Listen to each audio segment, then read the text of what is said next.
जी, आज का ये सवाल है नॉन वर्बल का। थोड़ा सा ट्रिकी है। आप में से बहुत से लोगों ने डिफरेंट हमारे स्टडी ग्रुप में ये फ्लोट हुआ था।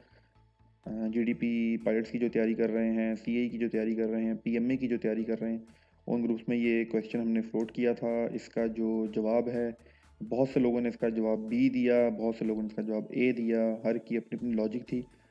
द राइट सोल्यूशन वो हम आज की इस वीडियो में डिस्कस करेंगे और उसका फाइनल सोल्यूशन हम फाइंड करेंगे। आप लोग भी कोशिश कर सकते हैं, सोच सकते हैं कि जो जहाँ पर क्वेश्चन मार्क है यहाँ पर कौन सा बॉक्स आएगा, कौन सा स्क्वायर आएगा ए बी सी डी में से। तो आप वीडियो पॉज करके भी सोच सकते हैं। हम चलते हैं सोल्यूशन की तरफ।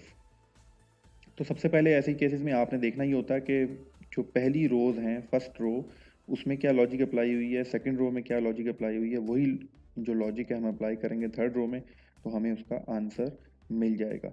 तो फर्स्ट रो में देखते हैं। बहुत सिंपल, हॉरिजॉन्टली हमने तीनों बॉक्सेस को कनेक्ट किया है। तो लाइंस जो हैं, अगर आप देखें, अब देखें और अब देखें, तो ये लाइंस जो हैं कनेक्ट हो गई हैं। सेम यही चीज़ हम अब जब सेकंड रो में काउंट करेंगे तो अब हॉरिजॉन्टली ये लाइंस कनेक्ट नहीं हो रही। तो कैसे कनेक्ट हो रही हैं? वर्टिकली कनेक्ट हो रही हैं। तो फर्स्ट रो में भी आपको समझ आ गया, सेकंड रो में भी आपको समझ आ गया। अब चलते हैं ज़रा थर्ड की तरफ। तो अगर आप गौर करें तो अगर इसको वर्टिकल कनेक्ट करने की कोशिश करें तो लाइंस नहीं मिलती। वही लॉजिक अप्लाई करें जो फर्स्ट रो में अप्लाई की थी तो लाइंस कनेक्ट हो जाती हैं। इसका मतलब है ए बी सी डी में से। अब तो ये सवाल बहुत आसान हो गया है और yes, the answer is D. ये इसका सोल्यूशन था।